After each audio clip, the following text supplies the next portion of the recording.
Our next conversation features Rob Waters, who is the founding editor of MindSite News, and James Burns, the interim executive director of the Kennedy Forum, Illinois. Rob and James are two people with deep passion when it comes to mental health equity. James Burns has been with the Kennedy Forum, Illinois for nearly 6 years. Rob Waters is an award-winning journalist and has written for Health Affairs and Bloomberg News, and his articles have appeared in Mother Jones, The Washington Post, Atlantic.com, and others. This next conversation will explore the importance of the MindSite News. Thanks for being with us today, James and Rob. Thank you, Jim. Great to see you again. Good afternoon, everyone. And thanks for being here. My name is James Burns, and as Jim just mentioned, I'm the interim executive director of the Kennedy Forum, Illinois. I'm happy to be with you all today and welcome Rob into today's conversations to discuss MindSite News. Rob, good to see you, and thanks for joining us today. Thanks so much. It's great to be with you, James. Rob, you're the founding editor and editor-in-chief of the news website MindSite News. Can you share with us exactly what MindSite News is, and why did you and your team choose to start the site? Yeah, well, MindSite News is brand new. We are a baby. We are just barely crawling along. We launched a couple weeks ago, and on day 2, we released our first big investigative story, which was co-published by USA Today, and I'll talk about that story more in a minute. But as far as our founding story, I've been writing about health and mental health and social justice issues for a long time. I first got really interested in mental health when I was editing a small community newspaper called the Tenderloin Times in San Francisco, and saw at that time the revolving door of people moving between homelessness and poor housing to the general hospital, to the county jail, and back again, and too often dying in the process. And we started at the time an investigative project, the first in the nation that I know of, to track the deaths of homeless people on the streets using coroner's office records. And a lot of them died of overdoses or substance-related issues, as well as just the impact of poverty. So fast forward 4 decades to the pandemic, and we're seeing those same kinds of issues really intensify. Except now, in some ways, they're affecting everyone, all of us, in a more obvious way. So everyone is experiencing high levels of stress and depression and anxiety and isolation. And I think people are much more open to talking about it now and thinking about it than ever before. So, and also policymakers are more open to addressing it than at any time that I can remember. So as I worked my way through the pandemic, writing about these issues, I began thinking about all the stories that I was telling, but also the stories that I wasn't telling, and the stories that needed to be told. And I also noticed that for the first time I could remember, there were more stories being told about mental health issues in the media, and that there was an appetite for those stories. To be honest, the idea for MindSite News came to me in the shower, where I probably as all good ideas do. As all good ideas do, and I probably spent a bit too long there, considering that California's in a drought. So I beg forgiveness for that. But the idea was this: that we wanted to create, an independent news media organization that would cover day in and day out with solid journalism the range of issues around mental health, because mental health touches so many different aspects of life. So we would do investigative pieces, policy explainers, culture stories, stories about the amazing growth of the peer support movement. So we wanted to cover mental health in its fullness, from in a journalistic way, solid information, well documented, telling good stories, and engaging people. And the ultimate goal of that is to provide the information that people in the advocacy world and the policy world can really use to make a difference, to make change that I think everyone agrees is needed in the mental health arena. So I took the idea to some colleagues, longtime friend and great editor, Diana Hembry, and to Tom Insel, the former director of the National Institute of Mental Health. And I'd gotten to know Tom pretty well from doing interviews with him and a couple stories and worked with him on some projects. And, we have a deep and shared interest in mental health. And the three of us and some other supportive colleagues decided to create MindSite News. And that's what we've done. Incredible. I just wanted to hit upon a couple of things that you mentioned there. One is that I think what you're saying is that we're in a mental health moment. And I think the Kennedy Forum agrees with you. And I think there's been a lot of people pushing for that moment. And it is right now. And what MindSite News is doing is taking that moment and seizing it and saying, okay, now that we understand and now that these conversations are more open and welcome than ever before, let's make sure we're getting them far and wide. And let's make sure we're telling more stories about more people that are more nuanced than maybe the ways we reported on mental health and substance use just a couple of years ago. And I wanted to, my next question here, and this kind of ties into the rest of the conference that we're having, Rob. The way that we cover news feels just as important as what we cover. Can you discuss how MindSite News will differentiate itself from some of the typical news outlets that we're used to as consumers? Sure. I think there are several ways we'll do that. One is that we will stay on the story. So, there are some great stories that appear over the years on mental health issues, but without follow-up, concerted follow-up, it doesn't lead to change. It doesn't lead to action. People read a story, they're moved by it, they're affected by it, but if there's not follow-up, and if there's not sort of a beating of the drum around that issue, I think they tend to fade. And mental health has been, a hugely undercovered story, I would say. It gets some coverage, but it's undercovered. And that is shifting a bit, as we've noted in this mental health moment that you mentioned. But we feel like we can do stories with more depth because it's our mission, it's our passion, and it's what we're set out to do. So if you think about other media organizations that have taken on particular tasks, the Marshall Project has had just an enormous impact on the conversation around criminal justice issues and around the over-incarceration of people, particularly Black and brown people in this country. And they've moved the needle through their reporting. And we feel like we can do the same thing with mental health, that we want to cover these stories. We want to cover them in depth. We want to look at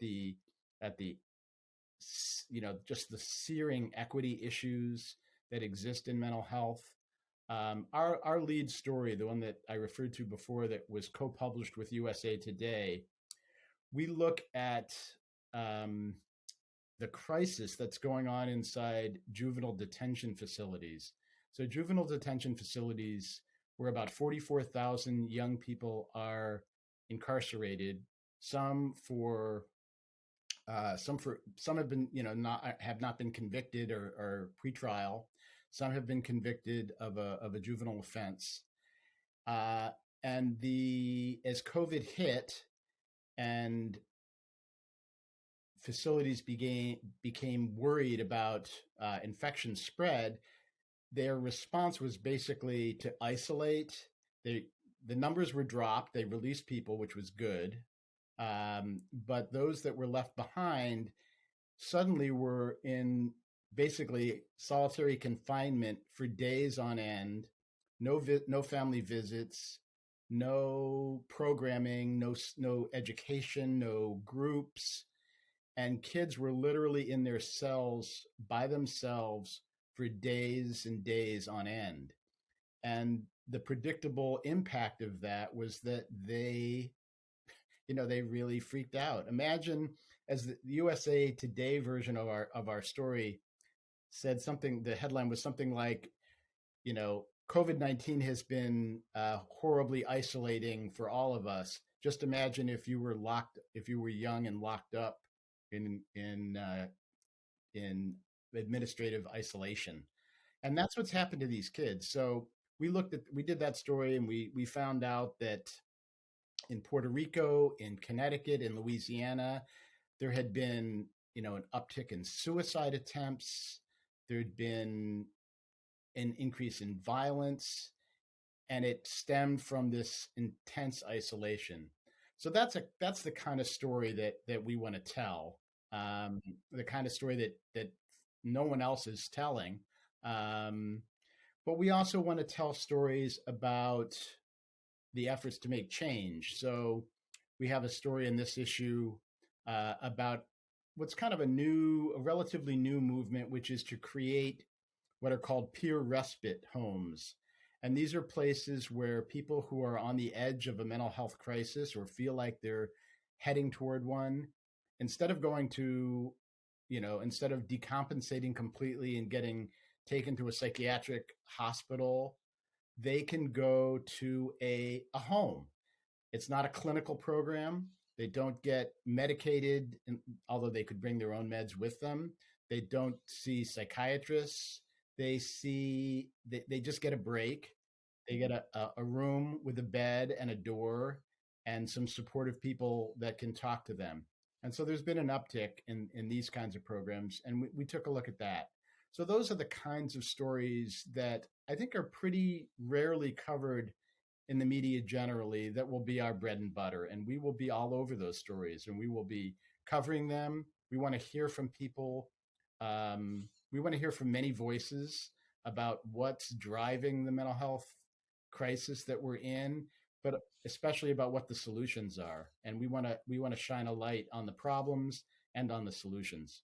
Yeah, and that's great. And I think what I'm taking away from some of those stories is these are really important stories. And we know the power and the influence that media and journalism and communication can have on putting pressure on institutions to right some of their wrongs. And I think we're in this moment, again, just to hammer that point home, we're in this mental health moment. And also, there is a lot of intersectionality now. You can't talk about, let's say, incarcerated people without also talking about their mental health conditions, right? Or the substance use conditions that they may be living with. And I think that has been a really great evolution from all of us, that we aren't siloed in this is the challenge this person is facing. All of these things come together. All these things are factors. And we're here today as part of this larger conversation about harnessing our communications, doing exactly what you're doing to create mental health equity. And that means different things to different people. And in the eyes of MindSite News, what does it mean to you? It means covering these issues, and from a communications standpoint, we want to enhance we want to take the stories that we're doing and make sure that they get to as wide an audience as possible. So when I learned that, for instance, from the director of a clinic in East Oakland, that something like on order of 70 to 80% of the people that are being released from jails and prisons and coming back to the community are now ending up homeless. 70 to 80% homeless rate among people recently released from prison. That is an astounding number, and it's a recipe for incredible problems. And so we want to learn about those kinds of stories, and then we want to amplify them. And in terms of getting the communications, we want to partner with other organizations. Our stories will be made freely available to any news outlet around the country that wants to republish them. That's what we want to do. We're not going to be charging for those stories. We're going to be seeking funding to support our operation, which we desperately need. But we'll be taking those stories and making them available to everyone and anyone. And then on top of that, we know that a lot of people don't get their news from traditional media outlets anymore. And so we have a fabulous young social media team that will be taking our stories and turning them into appropriate social media, graphics and explainers and video clips, and putting them on Instagram and TikTok and Twitter and whatever the next social media thing is. Which Yeah, Twitch. I know we've had a great Twitch, influencer from Twitch join us at this conference. So that's a absolutely. perfect segue here, Rob. Where can we find MindSite news, and are there ways that we, as a mental health community, can actively engage with it? Absolutely. So as we've noted, we are brand new, and we need lots of support and engagement. So first of all, we want people to come to our website, which is www.mindsitenews.org, and MindSite, of course, is spelled SITE. And we want people to come to our website. We want people to sign up for our mailing list. We've made it easy for people to help us out. There's a handy dandy donate button that probably comes up wherever you are on the site. And yeah, so the two things that immediate things are to subscribe, get on our mailing list. We want to build that list, and to help us out in any way they can with donations. But beyond that, we want to hear from you. We want to hear about the stories that you think are important. We want you to submit to us, columns and op-eds and essays. We plan to have a robust guest essay section that we have not yet launched, but will soon. So we want to be a voice for many people, and particularly for those who have no voice. So we have ambitious goals. We think we can do a lot of good, but we're going to also need your help. Yeah, for sure. I think teamwork makes the dream work, right? As we often say. Absolutely. I really appreciate that you guys are not just focused on the problems, but also the solutions. So, Rob, thank you so much. Also, you can find the link to the MindSite News website on the right-hand side of your screen. So go in there, sign up for their newsletter. Rob, again, thank you so much for joining us. Really appreciate your time, and wishing you all the best of luck with MindSite News. And know that I will be a frequent visitor as we continue this fight to create mental health equity for everybody. Thanks so much, James. Appreciate it. Thank you.